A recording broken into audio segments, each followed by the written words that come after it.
On September 20th, 2025, two independent security researchers, Andreas Makris and Kevin Finisterre, went public with a vulnerability they've been trying to report privately since May. They called it Unipun. It targets a Bluetooth low-energy setup process used by Unitree's Go2 and B2 quadrupeds and its G1 and H1 humanoids, the same robots already deployed in university labs and some police departments. If that sounds like old news, that's because it is. Almost a year old and barely covered outside security circles at the time, it matters today because it just became the cited justification behind a major US policy decision made this week. Here's what that vulnerability actually was before we get to what the US government did about it. The mechanism itself was almost embarrassingly simple. The encryption keys meant to protect that Bluetooth setup process weren't just weak, they'd been posted publicly online. An attacker only needed to encrypt the word Unitree with the leaked keys to pass as an authenticated user. From there, Makris explained, a Trojan could be implanted into the robot's startup routine to exfiltrate data or block firmware updates entirely, without the owner ever knowing. And because the exploit runs over Bluetooth, it's wormable. One compromised robot can scan for other Unitree units nearby and infect them automatically. Security researchers describe the end state plainly: a robot botnet that spreads with zero user involvement. What happened in between the private report and the public disclosure says as much as the flaw itself. Makris and Finisterre first reached out to Unitree in May 2025. After some back and forth, Unitree stopped responding in July. That silence is what pushed the researchers to disclose publicly in September. Makris later said this wasn't the first time he'd run into this pattern with the company, referencing an earlier backdoor issue in an older Unitree model. His conclusion: are they introducing vulnerabilities like this on purpose, or is it sloppy development? Both answers are equally bad. Victor Merrill-Vilches, founder of the security firm Alias Robotics, put it more bluntly still: this is not the right way to cooperate with security researchers. Unitree acknowledged the vulnerability in September 2025 and said it had begun addressing it. As of the most recent independent reporting, no confirmed firmware patch has shipped. There's a second, quieter issue sitting alongside the exploit, one that has nothing to do with hacking at all. Independent researchers confirmed that Unitree's G1 and H1 robots transmit telemetry data back to servers in China roughly every 5 minutes during normal operation as a built-in feature of how the hardware works. That's not a bug someone needs to exploit. It's simply what the robot does by default. That's the backdrop the US government was sitting on this week when the FCC made its move. On Tuesday, the Federal Communications Commission added two categories to its covered list: advanced robotic devices, humanoids and four-legged robots, and connected power inverters, the boxes that tie solar panels, batteries, and data center equipment into the electrical grid. The order doesn't name China. It doesn't have to. Landing on the covered list blocks a device from getting FCC equipment authorization, and almost nothing electronic reaches the US market without that. The FCC's own language stayed on security grounds. These devices, the agency said, could create supply chain vulnerabilities that could disrupt US economic and national security and could create a cybersecurity risk that threatened American critical infrastructure.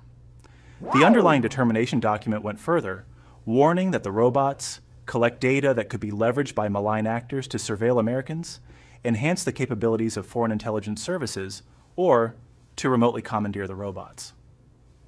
That determination didn't come from the FCC alone. It was made Monday by a White House-convened interagency body, one day before the FCC formally acted on it. US officials have used nearly identical reasoning before. It's the same argument that was used to block the sale of Chinese-made electric vehicles, and the US FCC chairman Brendan Carr framed the action as part of a broader supply chain effort.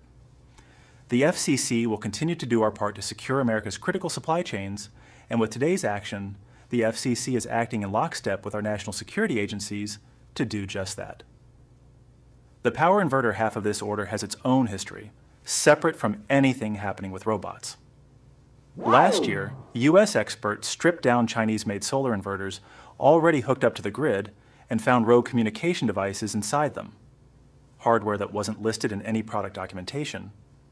Separately, the security firm Forescout published an analysis in March of 2025, finding security shortcomings across the world's leading solar inverters that could let an attacker hijack solar power production and destabilize the grid. More than half the world's solar inverter manufacturers are based in China, led by two companies specifically, Sungrow Power Supply and Huawei. The same Huawei that's already under heavy U.S. sanctions over unrelated national security and IP theft allegations. Officials have pointed to a specific precedent here. Volt Typhoon, a Chinese state-linked hacking campaign revealed in 2023, which took over privately owned routers to quietly stage future attacks on U.S. infrastructure. The concern with inverters follows the same shape: a foreign-controlled device sitting inside critical infrastructure, capable of being activated later. Not every finding points the same direction, though. A Department of Energy analysis completed in January 2026 physically inspected 30 Chinese-made inverters and found zero evidence of malicious hardware in any of them. The White House Interagency Council behind this week's ban effectively set that finding aside, arguing the real risk isn't a hidden chip at all. It's the ordinary, legitimate, remote update capability built into every modern inverter, which a foreign manufacturer could someday be pressured to misuse. Under the new rule, any inverter with 35% or more of its components sourced from a single foreign country qualifies for the block. Markets reacted before the rule was even final. Sungrow's stock dropped 20% purely on speculation the ban was coming, weeks before it was made official. Europe had already moved in the same direction. France restricted Chinese photovoltaic components earlier this year, and Lithuania banned Chinese inverters outright back in 2024. Here's the part that gets skipped in most of the coverage. This ban is narrower than the headlines make it sound. It only blocks new models seeking authorization going forward. It doesn't touch robots or inverters already purchased, models already approved, or anything the federal government buys and uses itself. Unitree robots already sitting in U.S. homes and labs right now aren't affected. There's also a manufacturing exemption. A foreign-owned company still qualifies if it builds the hardware on U.S. soil. Boston Dynamics is the clearest example. Majority owned by South Korea's Hyundai, but it still manufactures in the United States, so it's exempt despite the foreign ownership. This also isn't the FCC's first swing at Chinese hardware. Back in December, it used the same covered list mechanism against Chinese-made drones, effectively cutting DJI out of the U.S. market. Huawei and China Telecom were already on that list before this week. There's a legislative angle worth noting too.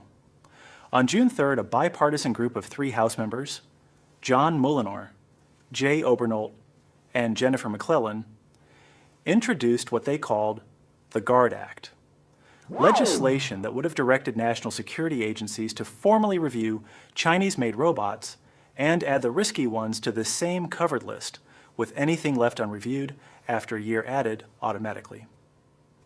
Tuesday's FCC action delivers roughly that same outcome for the entire category, without waiting for the bill to actually pass Congress. The timing around Unitree specifically keeps stacking up. The Pentagon formally designated the company a Chinese military company under a provision known as Section 1260H on June 8th. Unitree launched commercially in Europe on July 22nd. 6 days later, the FCC acted. By its own IPO filing, Unitree shipped more than 5,500 humanoid units in fiscal 2025 and claims roughly a third of the global humanoid market. The independent research firm Omdia disputes that, crediting a rival, Agibot, with the larger share instead. Even the basic market share numbers here are contested. And then in June, Nvidia revealed its own humanoid robot reference design. It runs on the chassis of a Chinese robot maker. That robot maker is Unitree. Sit with that for a second. The same month Nvidia was building on top of Unitree's hardware, the U.S. national security apparatus was treating that same company as a flagged risk. Nobody at either company has had to explain that overlap because on paper, they're 2 separate stories. They're not. By July 28th, the FCC made it official. China's response came through its foreign ministry. Spokesperson Mao Ning said Beijing has consistently opposed what she called the U.S. practice of abusing the concept of national security. That statement echoes an earlier one. When the Pentagon placed Unitree on a list of companies it says have ties to or provide aid to the Chinese military, Beijing rejected that characterization outright. Analysts don't agree on what this actually is. Sam Sachs, a senior fellow at New America who focuses on Chinese tech policy, called it part of a steady drumbeat of potential flashpoints heading into the Trump-Xi summit planned for September. That framing treats the ban as one move in a longer standoff, not an isolated decision. Kung-Yuxiao Li, an analyst at Morningstar, offered a more skeptical read. He noted that Chinese manufacturers have been scaling production and reducing costs faster than most overseas competitors, and then added that restricting their access to the U.S. removes an important future market and protects U.S. developers from potential price competition. That's a direct suggestion that security isn't the only thing being protected here. There's also a straightforward winners and losers read on this. Suman Mandel, principal analyst at Counterpoint Research, said U.S. companies such as Tesla, Figure, and Boston Dynamics greatly benefit from this news. He also pointed out the timing likely isn't an accident, since several Chinese humanoid makers, including Unitree, are gearing up for IPOs this year. Tesla, for its part, has said it aims to eventually produce up to 1 million of its own Optimus robots a year at its Fremont factory and another 10 million annually in Austin. Not everyone agrees the damage to Chinese firms will be significant. Lian Jai Su, chief analyst at research firm Omdia, expects the overall impact to be minimal, given how long the geopolitical tension has already been building. He said Chinese vendors were realistic about their opportunity in the U.S. market, and many are already prioritizing Europe instead. The market size explains why any of this is worth fighting over. China currently holds an estimated 85% share of humanoid robots worldwide, built on a domestic industry of more than 140 manufacturers. Morgan Stanley projects China's humanoid market could reach $15 billion by 2030. Reaction on X moved fast. One widely shared post pointed out that this is basically the same approach that the FCC took with Chinese drones. You can keep the Unitree robots you already have, but new models aren't allowed in. The US is also weighing restrictions on Chinese open source AI models at the same time Chinese AI has been closing the gap with American labs. Robots, chips, models. It's the same fight, running on 3 different fronts at once. What's actually verified here? Unitree's hardware carries a real, disclosed, still unpatched security flaw discovered by researchers the company stopped responding to. Its robots also transmit telemetry to Chinese servers as a default feature, not a bug. The FCC's ban is real, and it's narrower than it sounds. It stops new models, not the ones already deployed. Nvidia's own hardware roadmap is more entangled with Unitree than either company has addressed publicly, and the timing lines up with a major diplomatic meeting 2 months out. What's not settled, whether this is primarily about the security flaws or about market share the US doesn't want to hand over. The people making that second argument publicly are analysts, not the FCC. The agency's own language stays entirely on security grounds. Either way, the drumbeat Sachs described isn't stopping in July. If the pattern from drones holds, this is one entry in a longer list, not the end of one. That's where it stands. Let me know what you think.